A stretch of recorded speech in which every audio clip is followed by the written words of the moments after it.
The time to build is upon us. With great power comes great responsibility. You know the greatest danger facing us is ourselves. An irrational fear of the unknown. Not because they are easy, but because they are hard. This is the Superhuman Academy podcast. So I just wanted to share for those who don't know a couple quick intros. I don't usually do this, but since we got both of you on, I'll do that. So Ed Rahill, who's on right now, holds the record for the fastest time crossing the United States from Boston to San Diego in a competitive endurance road race. Did I get that right, Ed? Yeah. It was the last cross-continental road race ever done. It has 120 years of history, starting out with horses and then graduating to cars. And I still hold it. A lot of that is because it just so you understand, the legal liability and the tremendous effort on law enforcement to stop this race ended up in it basically no longer occurring. People have done these lone wolf things where they get up in the morning at 3:00 and they drive from New York to LA or something. So we just set a new world's record. That's not a legit. When you have every cop in the country looking out for you and trying to find you, and you have NBC Nightly News flying helicopters following you down the road, it's a different type of environment that driving down the road as a lone wolf. So I just wanted to share that. Yeah. So for those listening, Ed and I already did an episode. We went through some of his race and the rest of his story. So if you want to hear that, definitely check out that episode. Dean has been on the podcast before too, several years ago. Jonathan interviewed him. So that was before my time running the show. But for those who don't know Dean, he's got a lot of different crazy running feats, but one that I wanted to share was that he ran 3,000 miles across America from Disney. I want to hear this. Disneyland in California. No, I want to hear this. I did it in the car, and you did it by foot. You did it on foot, yeah. He did it in 75 days, which is an average of 40 miles a day. I think I did the math. 40 miles a day over 75 days. Did I get that right, Dean? Pretty close. I mean, some days a little more, some days a little less. Like you, Ed, I was being filmed, so it was somewhat of a commercial enterprise. And unlike you, I don't own a car. I haven't owned a car in over 10 years. Oh, wow. I don't drive. Good for you. I mean, I understand totally. Yeah, well, I wanted to have you both on here at the same time because I just thought it was really interesting. I've got both your books. I read both your books, and I noticed, like, obviously your mode of transportation is a little bit different, but I saw a lot of overlap and crossover in terms of your philosophy and how you see life and through that lens of your racing experiences. And I just thought it'd be really cool to have both of you on, introduce you to each other and swap stories and just hang out and have a good time. So honestly, I kind of intend to take a little bit more of a back seat in this conversation because I just want to hear, I want to hear from you guys. I want to hear your stories. Well, I'd love to hear Dean because I haven't met you, Dean. What possessed you? That's not a good word. What got you motivated to do this thing? Because I'm totally amazed at 3,000 miles running. Really am. I wanted to see the country kind of up close and personal. So I thought, what better way to do it than going 6 miles an hour, so going much slower than you.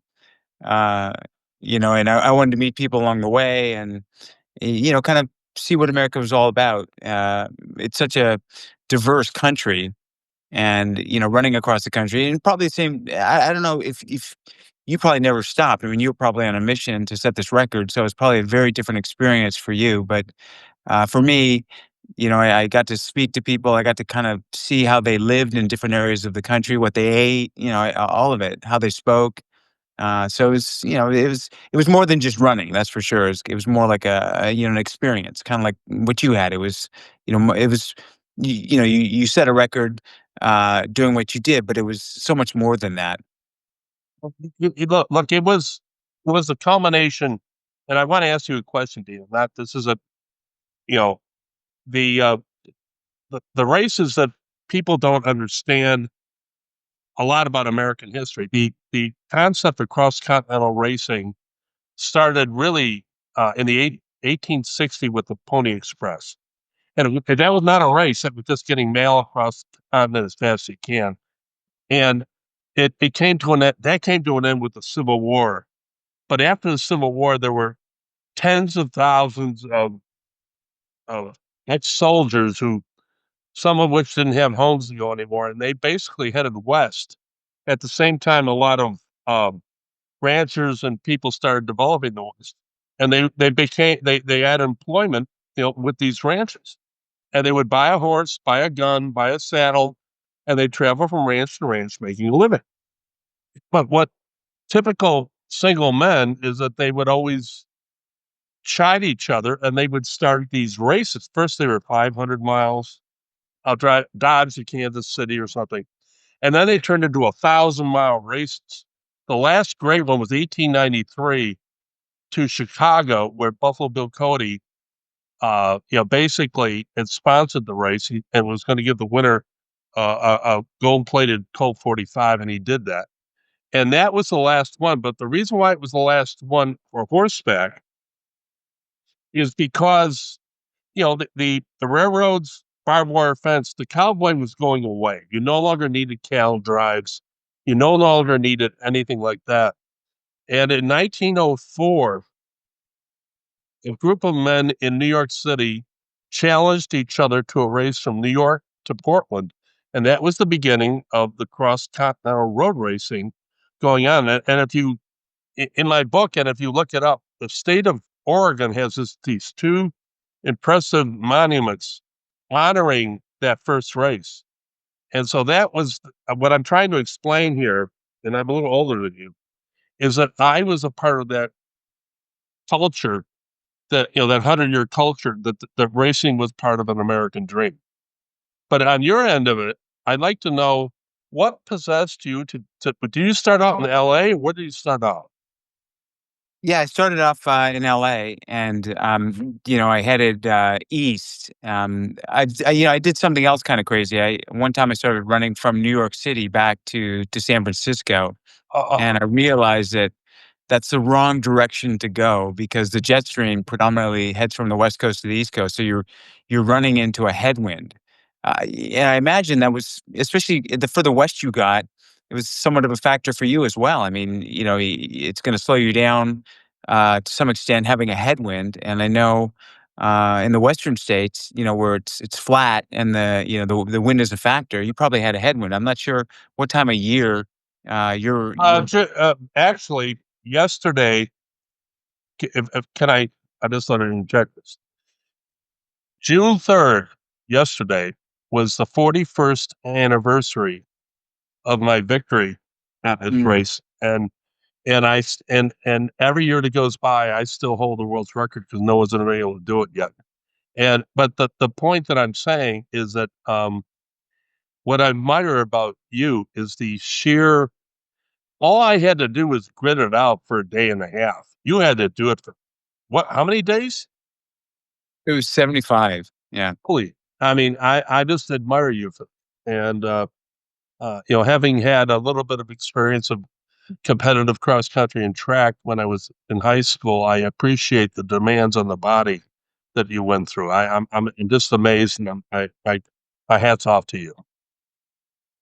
I mean, I think it's a different sort of challenge. You shift your paradigm. I mean, when you're doing what you did, it's intense, but the gravitational pull of the finish is always kind of there in the not so Uh, distant future, where 75 days you just have to say stop counting, especially early on, just get through the day. oh, Get I through love you. Yeah, Hey, yeah. I mean, no, no, no. The reason why I'm laughing, and I hope you don't mind, the book is really about two things. My book, it's about the race, but it's more than that. It's about the human experience of growing up in the 20th century. And I kind of use the book to try to explain how I was brought up and how people. Let's put it this way, Dean. You probably would appreciate this. My last race as a high school athlete was the quarter mile anchor. Okay, I mean the mile anchor. You know what I mean. And and I the thing that happened to me was that I was disqualified from the New York State quarter mile contest for the all Catholics because while I was undefeated, I ran all my races on cinder track. Okay, tarp versus you got 2 seconds there, and I didn't qualify from time, and so the only race I could run, my coach didn't understand this his first year. The only race I could run was the mile relay because he had the ability to assign people to it. And I ended up with a bunch of fantastic human beings that were shot putters running ahead of me, and we really didn't stand a chance. And there was a moment in that where I just was dejected. I didn't want to do it. And then as captain of the team, I heard some other schools mocking my guys. And I went out there and I was about 80 yards behind the pack and I lost. I came in second by 2 yards. And it wasn't a miracle for me, but it was really how I was brought up by my family. And my courage to do that had nothing to do. It had a lot to do with me, but it had a lot to do with my grandmother who raised me and all the lessons I learned about how to deal with adversity. And I'd like to hear, I mean, what are some of the most difficult things you faced? Well, I mean, I've run on all 7 continents of Earth twice, so, I've run across, Death Valley in the middle of summer, which is, the hottest place on Earth. How did you do that and not die? You run on the white line, you learn, because the asphalt gets up over 200 degrees and it'll melt your shoes. So you run on the white line, it's a 135-mile continuous foot race. You just open the car door when you drive to Death Valley, and it's shocking how it just overwhelms your senses. It's so hot. Did you try to run at night or you ran during the day? No, it's actually an organized race now, and it starts. Yeah, I ran right across Death Valley in the heat of the day. So I've done that, and I've also run a marathon to the South Pole, which is the coldest place on Earth. So there's I've dealt with a lot of adversity. Hey, Collin, you have an amazing guy here. I know. Dean's awesome. And so are you. You're an amazing guy. No, I'm sorry, Dean. I didn't mean to. Yeah, and I've also, I've run, like I said, on all 7 continents. So I've done these kind of crazy races, in all sorts of places, and one being Australia. And the reason I'm bringing that up is, do you know about this solar powered vehicle race across Australia from? Yes. Yeah. Have you ever thought about that? I mean, it's a totally different challenge, and maybe not even go out there to win, but just to do something different. They look at some of those cars just look like a total sheet of solar cells with a guy sitting with a head cup. Yeah, like I've seen like some a of those cars. fighter. Yeah. Well, Dean, I think the thing is a little different. I didn't run this race because that was my occupation. As a matter of fact, at the finish line, I remember being interviewed by a San Diego reporter. She's TV, and she asked me, "Well, are you going to do anything else? You going to do Baja, go Europe, whatever?" And I told her, "I don't want this to be the last thing I remembered, because I really was trying to make a point that was important to me." The reason why I'm saying this is that my partner passed away in an ultralight airplane accident shortly after this race, and I kind of just gave up and went for my career. I had a very successful business career, and I'm very grateful for that. But I look at life as something that I actually look for new things to do. I don't like to look back.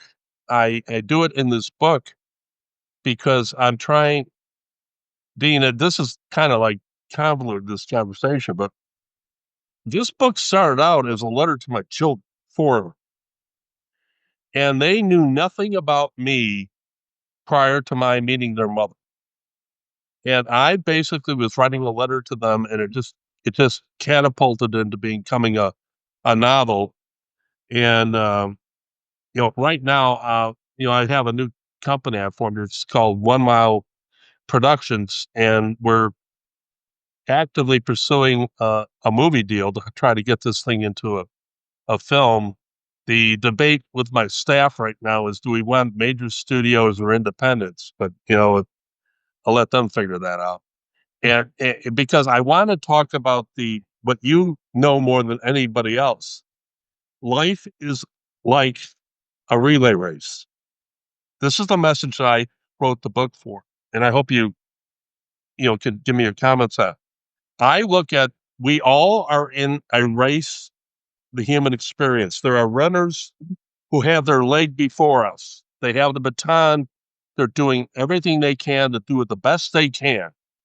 But as they take on a mile relay, when you take that fourth turn and you're looking at that finish line, there's another runner waiting for you to hand off that baton.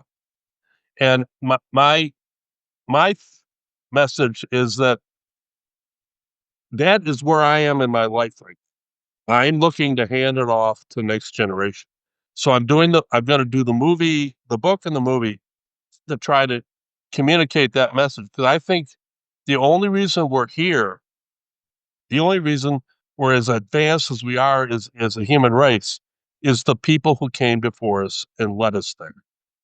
And our job is to improve upon that and add to it. But it's an addition, not a substitute.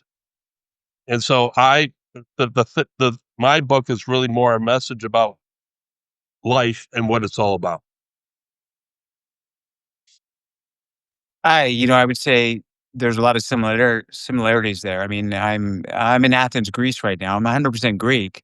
So, I Are study you? classics. Yeah, I'm in Athens, Okay. Greece. Yeah, and I'm 100% Greek, and I study classics. So, starting with Pythagoras, through Socrates, Plato, Aristotle. I mean, they all were asking what is the best life? How best to live freely in a free society?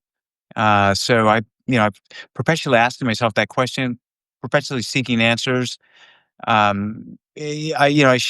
go back and forth between, what is our purpose, to enjoy life, or is it something more? I mean, I have hundreds, probably thousands of fan letters from people that, a lot of the letters, the very first sentence is like, "You changed my life." I read about you. That's great. And I mean, there's what other higher calling is there in life than that? I mean, I'd rather have that than $1 billion. I mean, you can't buy these sort of things. You do it because it's so self gratifying, and I don't go out there to say, "Hey, I want to be some inspirational figure." I'm not Tony Robbins trying to, get you to the millionaires club or whatever. I'm just living my life, and like setting an example, which like what you did. It gives people permission to kind of seek out these wild and crazy dreams of theirs, whatever that might be. And learn and pass it on. The reason why we're not in caves right now is because every generation, no matter how small an advancement, for thousands of years advanced the human race. And that's why you and I have this technology. We didn't invent this, technology. Somebody before us did. And I guess I'm thrilled to talk to you because there was a moment in my life, and listen to what you say about Greece and philosophy. I got introduced. I was agnostic. I was not really religious, and then I took a course in theology, and I got exposed to St. Thomas Aquinas. And I'm sitting there because I'm curious. I want to know. And then the prof went on. St. Thomas Aquinas he was the biggest fan of Aristotle, and he went to explain that Aristotle actually introduced the first concept of a multiverse, because he really thought that life was a supernatural event that was imposing itself on the three-dimensional physical being that we are. And I just basically fell in love with that concept to try to understand that. And to that point, Dean, you're a special entity in the world, because you actually are. If he's right, you're basically a product of 4 dimensions, not 3. You're the behind you, that the Acropolis or whatever it is a 3-dimensional form, but you're 4th, and that to me fascinates me. Well, Aristotle, he was the father of many things, and, including science. But, Yeah. one thing that I always remember is his students were known as the peripatetics, which means, the wanderers, because he thought that you couldn't teach someone something sitting down. So he wandered around Athens. He taught his classes while walking. He Yeah. said, "Motion stirs emotion." And I'll never forget that premise. I think that, I mean, I know that we're covering a lot of territory here, but, even looking at our educational system, starting from a young age, I mean, we tell young boys when they're in kindergarten, sit still and pay attention, and it's so against their nature. I mean, Yeah. a young boy wants to run wild and not pay attention. So I think Aristotle said, "Let them do, let the boy be the boy." Yeah. And I think there's a lot to be said about that. I just thought it fascinating, your Greek background. What can I ask? What was the most surprising thing in your 3,000-mile run? I think the truckers, there's this whole subculture of people that move goods across, logistics across Yep. America. I mean, back then it was all, Walmart and Walgreen trucks. Now it's, Amazon trucks. Yeah.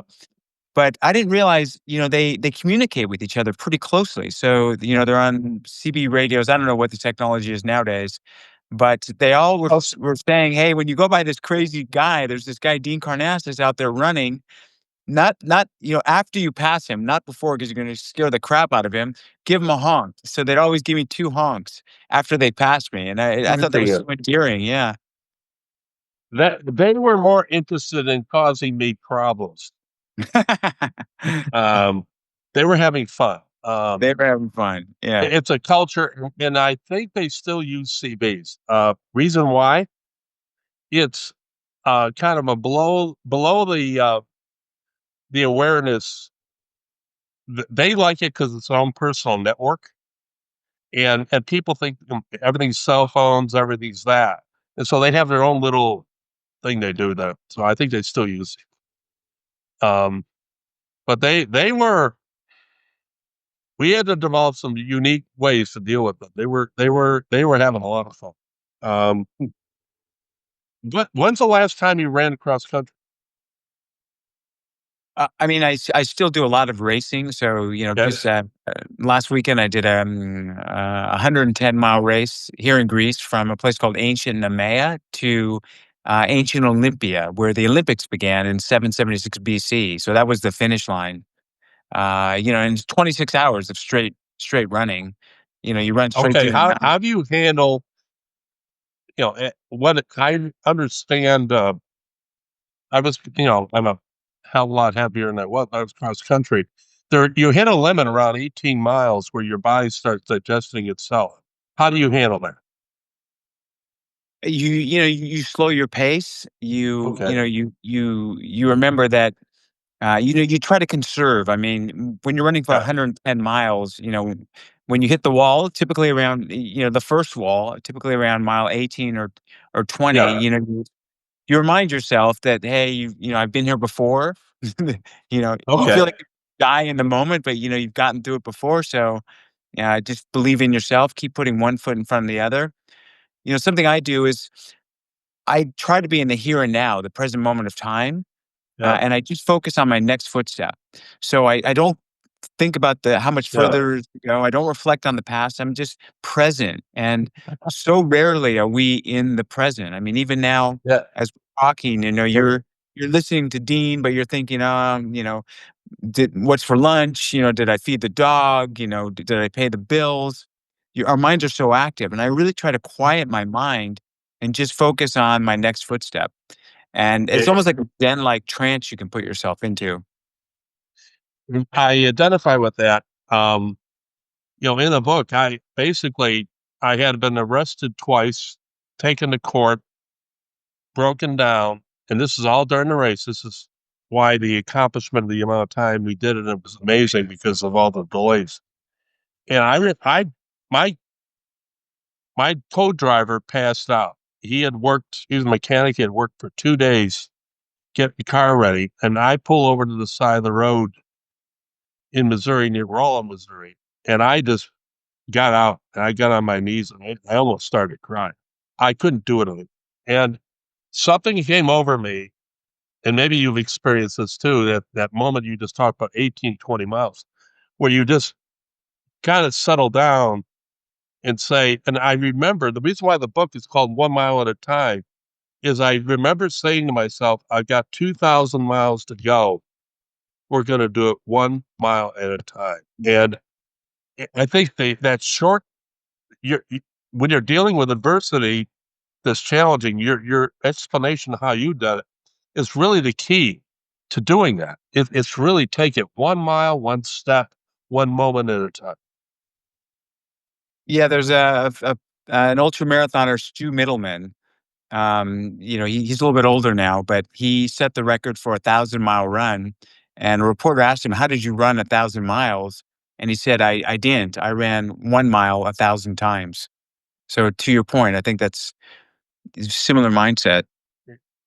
I think it's the same, and Collin, I think what we're both saying to you is that when you're in an adverse situation where endurance of some form or another is the key to making it or not, it's really got to divide it up to one moment at a time.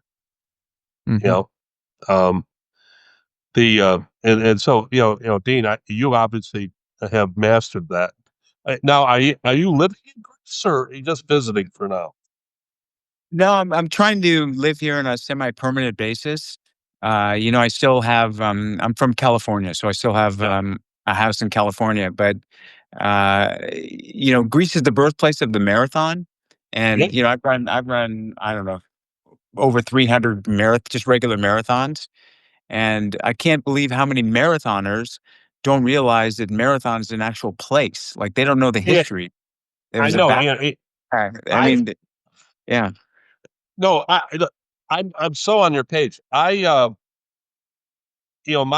basically was I worked for the 1996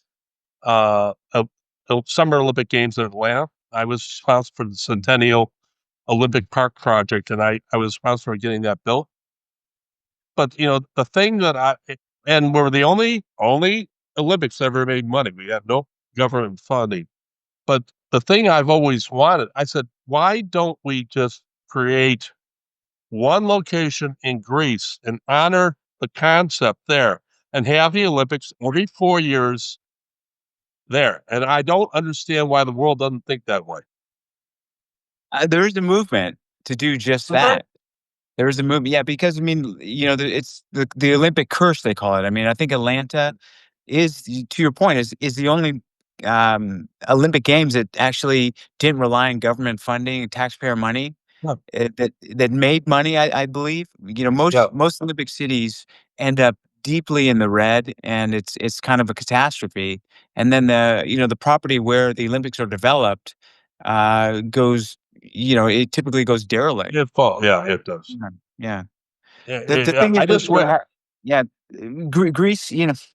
I'd love to say Greece has the infrastructure to do it, but the reality is Greece is a country of 10 million people, and I just don't know if it could support it without a lot of financial support. I mean, Greece is the I smallest just country. support the world.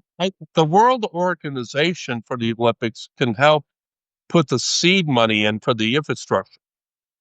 But I think it should be held in Greece in honor of the original concept and also to be a truly multinational location every 4 years.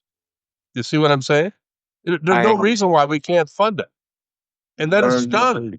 you're singing my tunes. I mean, I so agree with everything you're saying, and there's so many reasons it belongs here. The Olympic torch relay starts every Olympics. It starts 100 days before the games in ancient Olympia in Greece. Yeah. So there's a big ceremony at the ancient, and Olympia, where the original Olympics are, is just an incredible place. I mean, No. it's spine tingling to go there.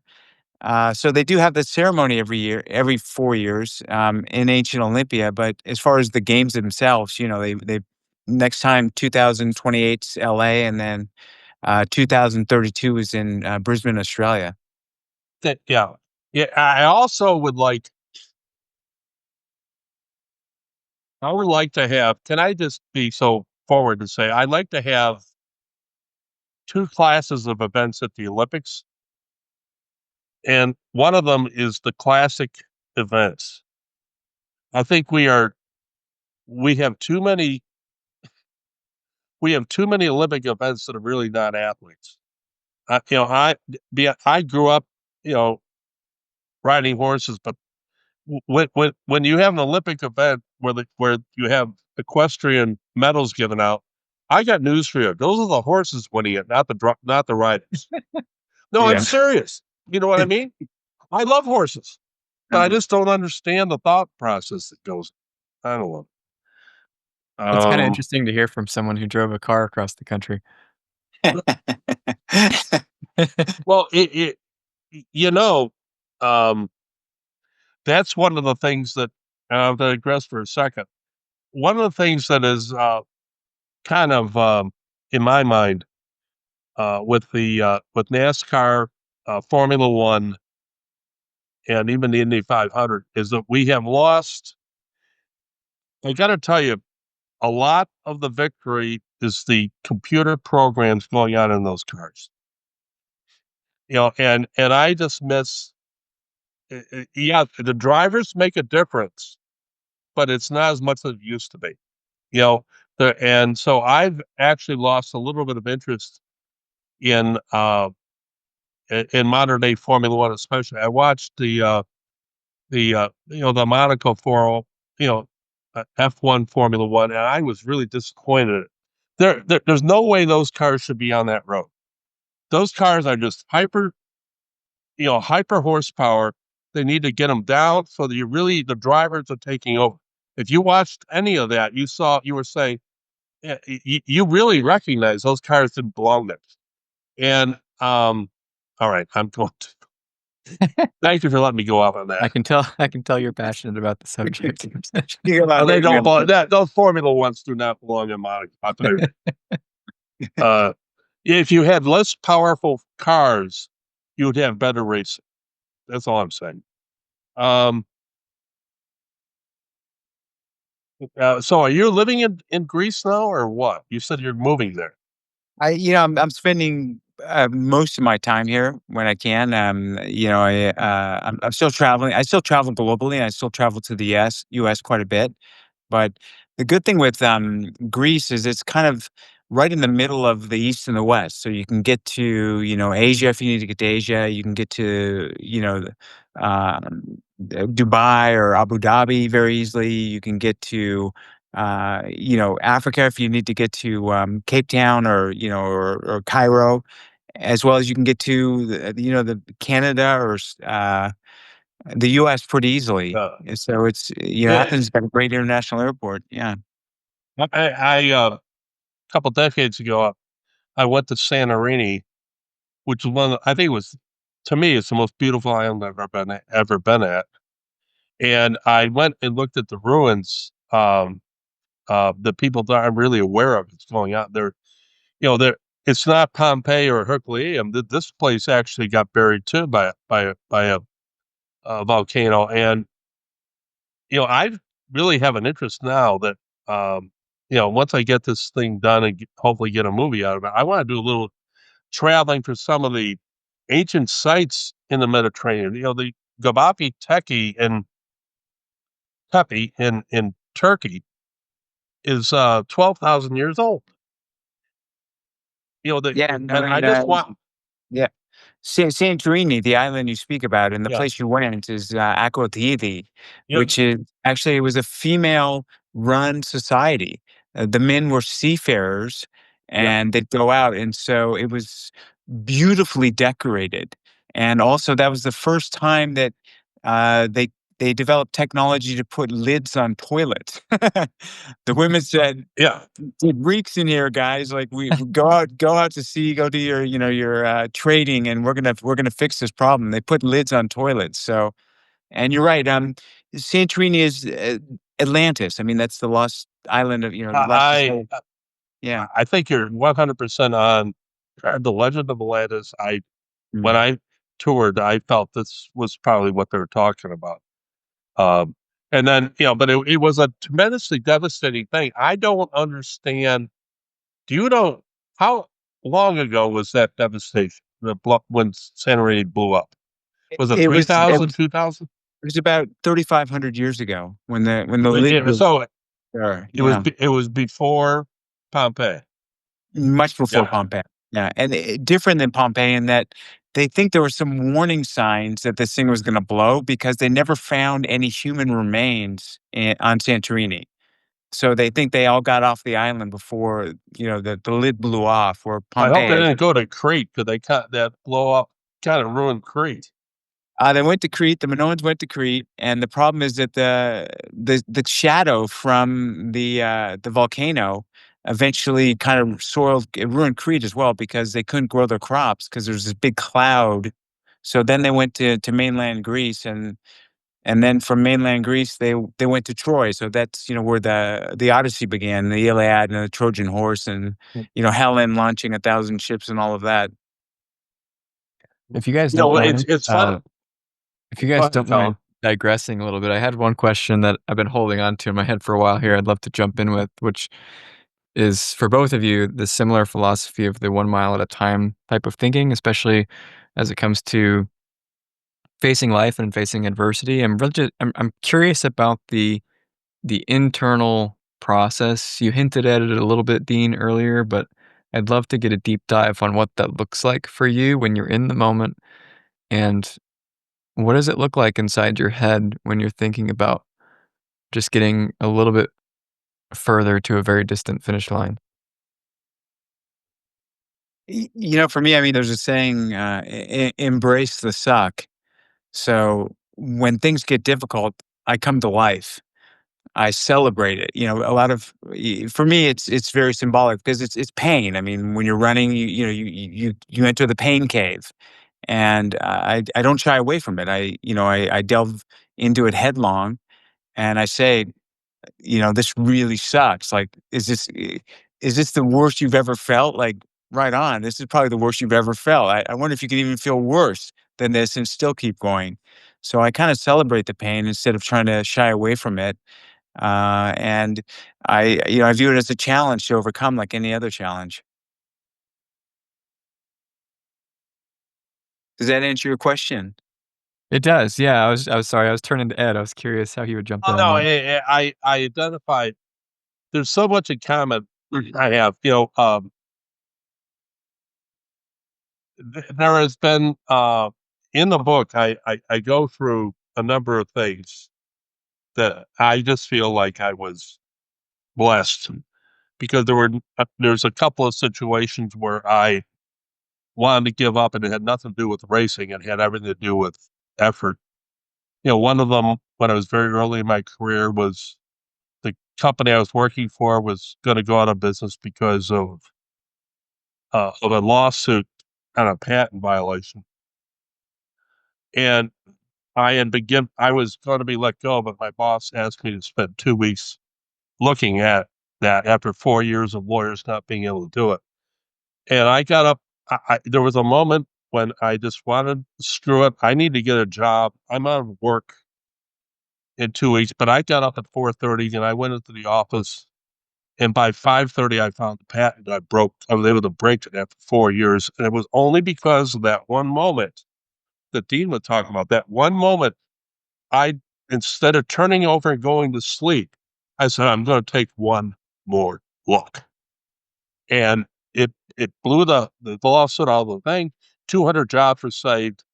And I became a little bit shocked. I think I talked about it in the book.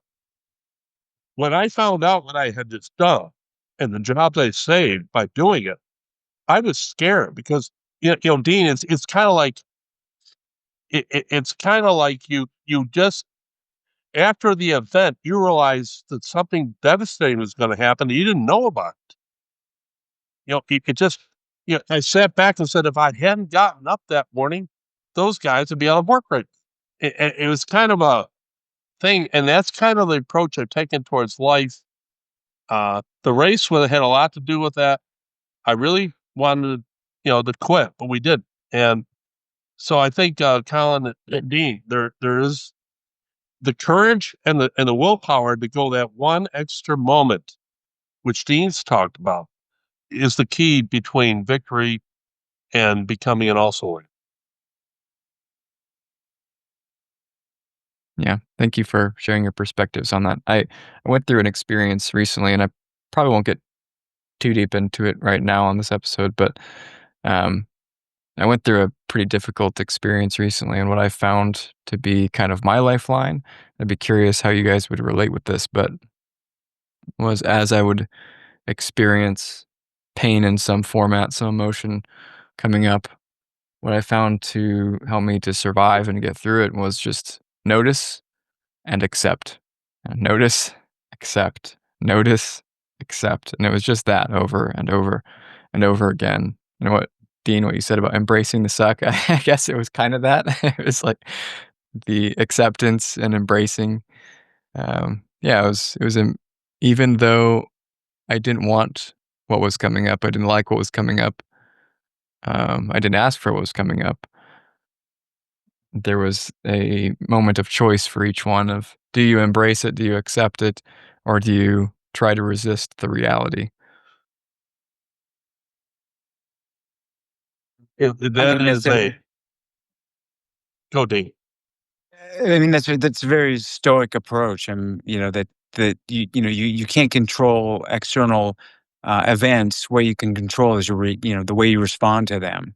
So there was an ancient guru, and they asked him at the end of all of your seeking, what is the main message that you have to share with us? And he said, I don't mind what happens. And what he meant is, it's what happens happens, and it's you're either going to respond to it in a way that creates more hell in your life, or you're going to accept the fact that what happens happens, and it does, and just accept it and move on. In my book, I have 2 or 3 pages of quotes that I got from life, my grandmother, myself, everything.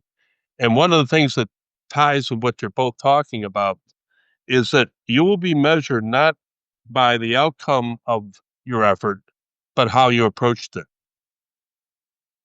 The courage to do what you have to do. And that is how you're going to be remembered in life. Because, victory is never permanent. Defeat it can go away. But how you approach your life is the key to how you're going to be measured. And I think that's a really critical thing. If I had, I have 4 kids that I'm still trying to connect with. I really would wish they would listen to me and take that to heart. It seems like that brought up some emotions for you, Ed. Yeah, it does. We're emotional creatures. I actually don't deny it, and I like it. So I just wanted to say that I'm really impressed with Dean. You're still running, correct? I'm still running. 3 decades later, with I don't know how many hundreds of thousands of miles I've got on the chassis, but yeah, I could probably use an alignment and so forth. But yeah, no, Ed, I'm still doing it. Yeah, and I still love it. I'm still passionate. You ever thought of trying to work on making a movie out of that? You said you have a production company. Maybe this will be your second movie. How's that? Well, if I ended up doing this one, I'd love to talk to you about it. Okay. And I'm experimenting. I'm starting a new business. See what happens. I think the genre is consistent. I mean, it's a different medium, right? I mean, it's you're in a car and I'm in running shoes, but it's uh, as I've learned, it's similar mindset, similar philosophy, and similar traits make you successful. Oh, yeah. You know, I I just think it's fascinating about the mindset that you have and identify with it. You know, the amount of physical effort you put in is amazing. You know, I had a little bit. I did have to be lifted out of my driver's seat by my partner at the end of my leg because I couldn't walk. But I because I ran cross country and track, and nowhere near the marathons, anywhere near what you've accomplished.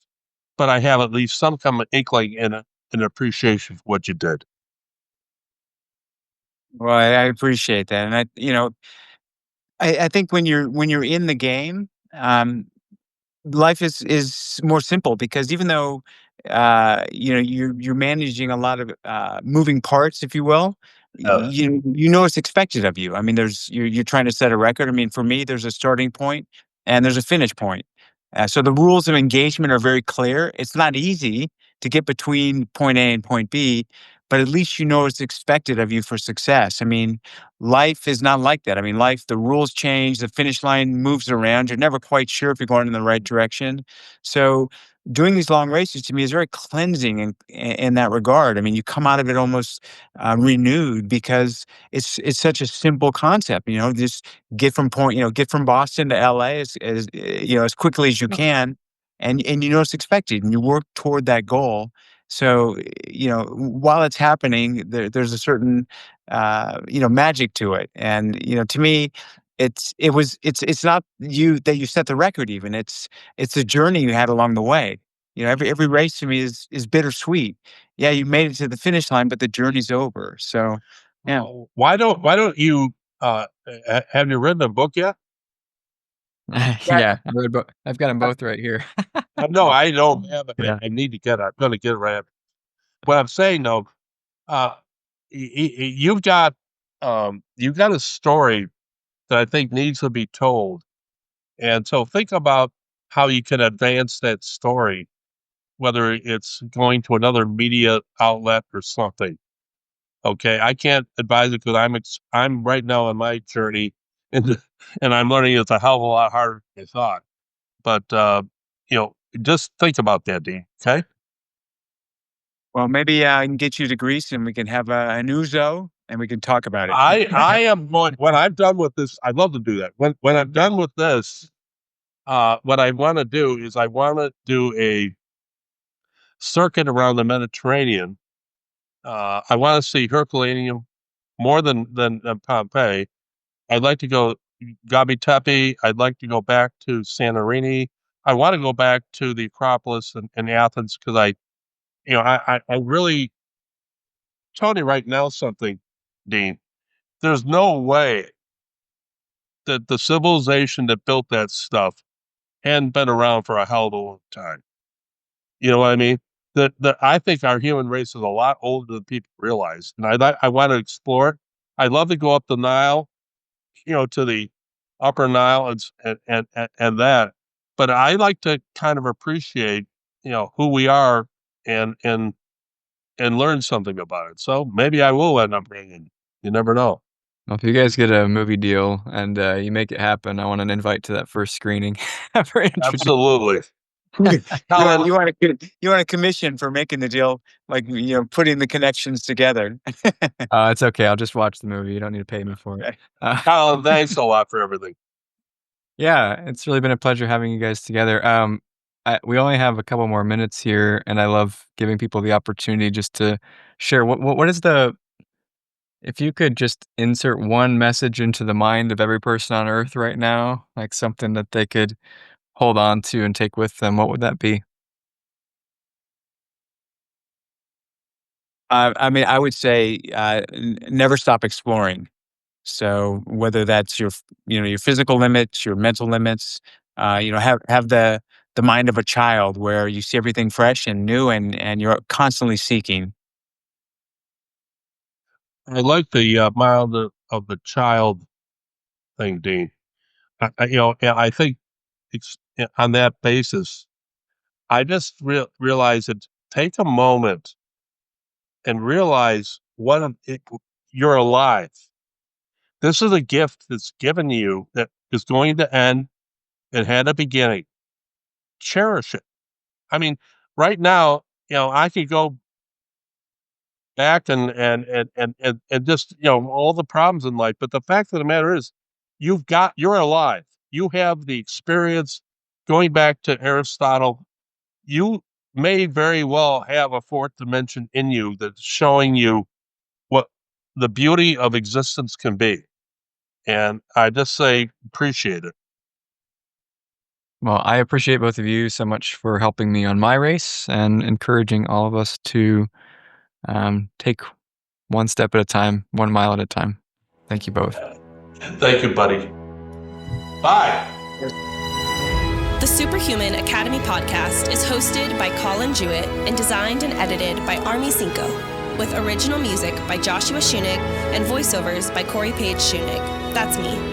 You can find past episodes and resources, as well as access to the ever-growing Superhuman Academy community at superhumanacademy.com. If you like the show, don't forget to subscribe and leave us a review on your podcast platform of choice.